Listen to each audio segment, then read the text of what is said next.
more than a dozen storms predicted. They say there's a bad storm comes about every 20 or 25 years down here, so I guess we're really due for another bad one. 3 of them major hurricanes. It was the only time in my life I've ever thought I was going to die. The WNBF storm team is tracking tropical weather. The models are showing it moving across Florida, while some are having it move back up the East Coast. And giving you the tools to stay on top of hurricanes at home.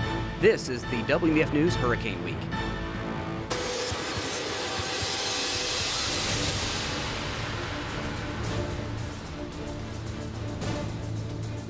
Hurricanes are definitely a huge threat in the Carolinas. It doesn't matter whether you live right along the coast or further inland, those strong storms can leave behind serious damage. Hurricane Hugo is one very real reminder of just how intense a storm can be.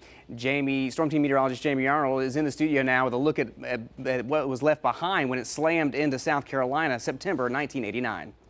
Yeah, Rob, you know, we've showed you the maps and graphs showing you how high the water was with Hugo. You've seen the pictures of the damage. But the real story of the hurricane comes from those who lived through that very frightful night back in 1989. These are their stories in their own words. On the night of September 21st, 1989, this group of people, along with thousands of others, became Hugo survivors.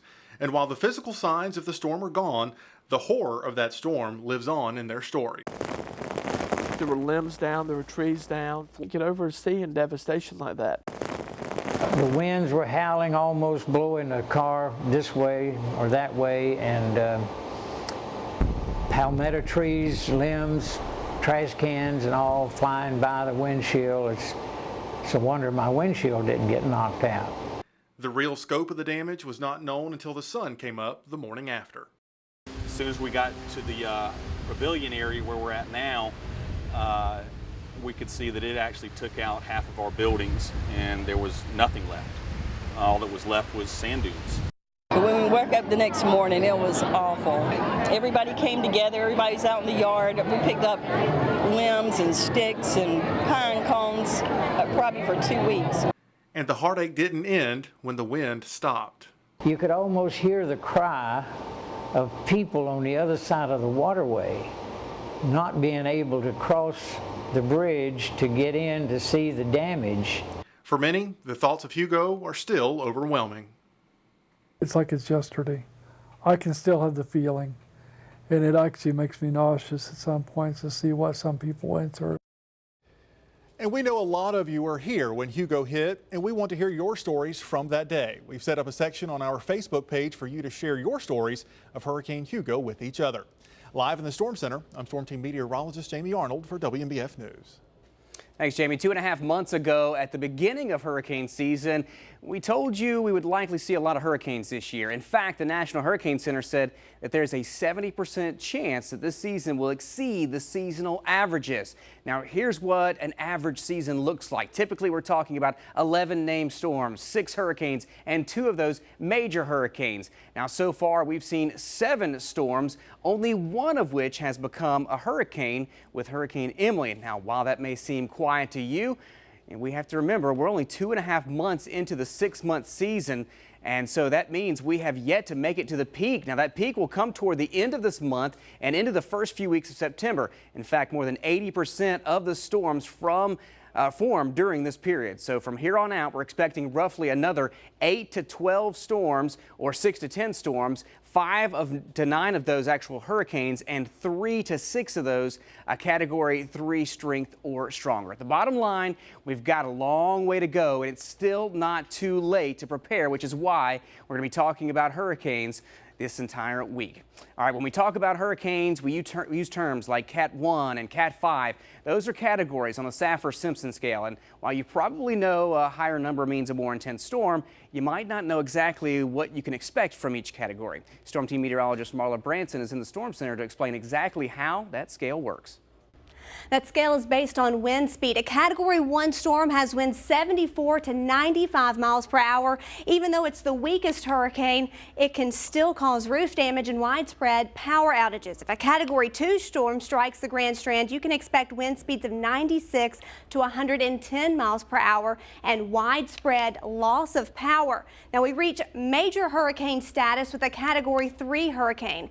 These devastating storms pack winds in the 111 to 130 130-mile-per-hour range, like Hurricane Fran back in '96. Nearly all mobile homes will be destroyed, and even frame houses run the risk of losing their roofs or having their walls collapse. If you ride out a Category 3 storm, you should prepare to be without power and water for several days, if not weeks, after the storm is passed. Hugo is a Cat 5 hurricane, but it made landfall as a Category 4 storm near the Isle of Palms. In case you don't remember, Hugo, a Cat 4 storm, brings nearly 131 to 155 mile-per-hour winds. These storms are considered catastrophic, and there is a high risk of death and even damage from flying debris. Long-term power outages and a shortage of water and food will make life very difficult for weeks after a Cat 4 storm. And that brings us to the worst of them all, a Category 5 hurricane. With winds of 155 miles per hour or more, you can expect the roofs and walls of most houses to be torn apart, most commercial buildings and high-rises to be destroyed, and very few trees to be left standing. People won't be able to live in an area hit by a Category 5 storm for weeks, if not months, after the storm has passed.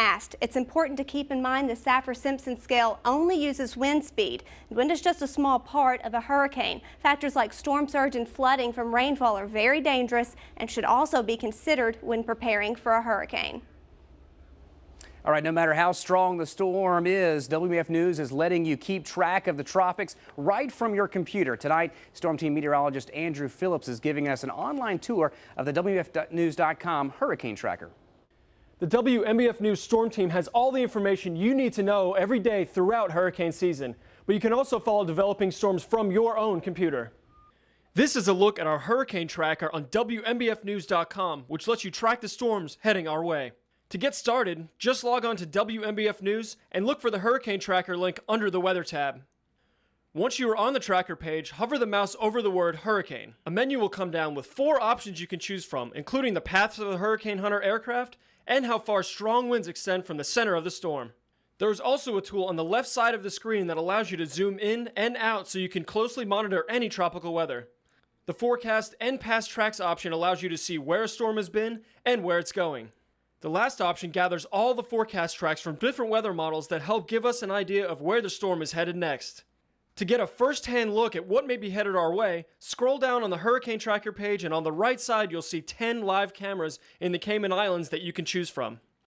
And with the busiest part of hurricane season still to come, this is a very valuable tool that will help you keep track of the storms. Reporting in the studio, I'm Storm Team meteorologist Andrew Phillips for WMBF News. All right, thanks, Andrew. The internet isn't the only way to keep updated on this year's hurricane season. Other social media tools are also expected to play a big role. You look at like the Haiti earthquake. I mean, the Red Cross was getting text messages from people who were trapped in buildings. And so it was helping them locate people and actually saving lives.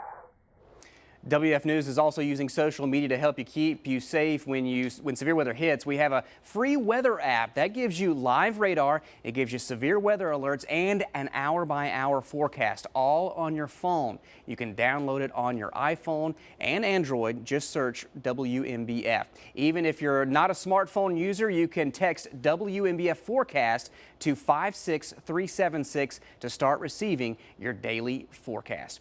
All right, when the Storm Team is tracking tropical weather, one term you're going to hear us use a lot of is the cone of uncertainty. Storm Team meteorologist Jessica Ryan is in the studio to explain exactly what it means. You see this cone of uncertainty anytime we are tracking a hurricane, tropical storm, or depression. It gives you an idea of where that storm could be in the next few hours to several days ahead. We come up with this cone by looking at computer forecast models and taking into account hurricane history. Early on, the cone is small, but as we go out a few days, the cone widens because of the uncertainty of the storm's path. When a tropical storm forms, the National Hurricane Center in Miami issues advisories on those storms. We use those advisories to update the cone of uncertainty to give you a better idea of where that tropical storm is headed.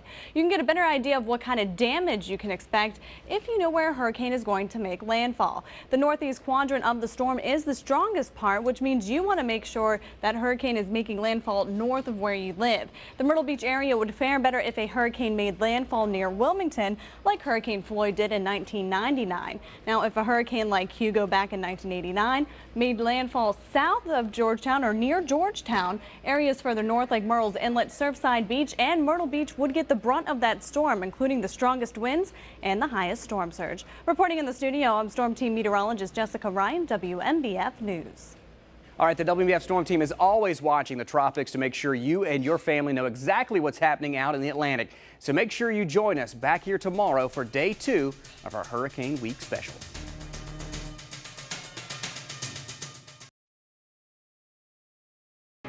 They have the strength to tear down power poles. I've never seen the rain and the wind that we're getting right now. Rip through buildings and send water surging through streets. Areas that you would never believe could be flooded were flooded. The 2011 Atlantic hurricane season is here, and tonight we're giving you the life-saving information you need. There's a lot of people that live here that have never been through a hurricane. My concern is they don't have an understanding of what that really means. To survive the storm.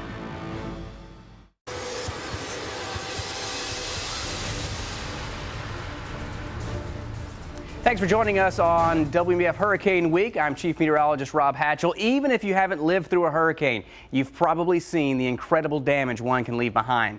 Preparing for destructive winds now before a storm gets here can go a long way towards protecting your biggest investment, your home.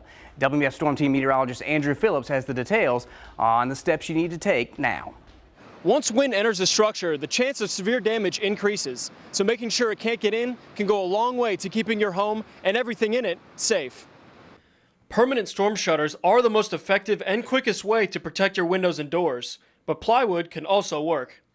It should be at least 7/16 of an inch thick, and you need enough to cover all the windows in your home, including the garage door.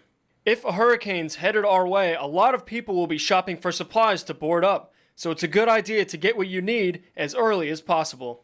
I would say when we first hear that it's coming, probably within 2 days to 3 days. You don't want to cut it too soon because then people will run out of supplies. So you want to go ahead and stock up on those supplies. It's also really important to reinforce your garage doors to keep high winds from getting inside your home. You also want to check to see if your home has straps or clips that fasten your roof to the frame of your home to keep it from blowing off in a storm. Also get rid of any dead trees and branches in your yard. Another good idea is to put things like trash cans and patio furniture inside. They can turn into missiles in high winds.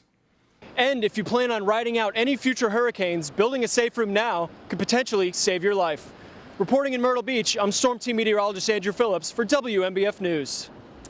Now, many of you don't want to wait on researchers to start preparing your home, and one of the best places to start is your roof. If it gets blown away, the inside of your home is left completely unprotected. So WBF Storm Team Meteorologist Jamie Arnold went to find out if certain roofing materials are more durable than others. Of all the damage that comes from hurricanes, roof failure accounts for the largest category of loss, both in terms of the cost of repair and in the wind and water damage caused by a failed roof. But does the type of shingle you have on your house make any difference to keeping you safe when a storm blows in? It's common practice to board up your windows as a hurricane is bearing down, but preparing your roof is virtually impossible. That's why having the right roofing material is important. But just how effective are your shingles? More so than you might think. In recent years and following many hurricanes, most shingles and the installation of shingles have been regulated to hold up to even the most powerful wind gusts. Sammy Spann with Spann Roofing says you can choose pretty much any shingle because of updated building codes. All of South Carolina and all the local municipalities have adopted the 2006 International Building Code, and it adds a lot of beefs up every building, and from glass to roofs to everything, and it makes a much more hurricane resistant building, I would say. Spann also stresses another point. It's not so much the shingles, but the underlying structure of the roof that is most important when considering how hurricane-proof your home is. How sturdy are the roof trusses? Is the roof adequately attached to the walls? Is the roof decking properly installed? These are the most important factors to consider if you're constructing a new home or looking to buy an older one. If you decide to reshingle your home, it is highly recommended to remove the existing material down to the decking to check the roof structure and install a proper underlay before adding the new shingles. In the WBF Newsroom, I'm Storm Team Meteorologist Jamie Arnold. Now, when hurricane season starts, you should already have a plan in place. That means you should have one now for you and your family. Your hurricane kit should be packed. Now, here's a look at what you'll need. Things like water and non-perishable foods are going to be extremely important. Make sure there's enough to last you for a few days, too. You'll also want to throw in some clothes, toiletries, a first aid kit, and a flashlight and batteries. Remember, if the electricity is out, ATMs won't work, so you'll need some cash as well.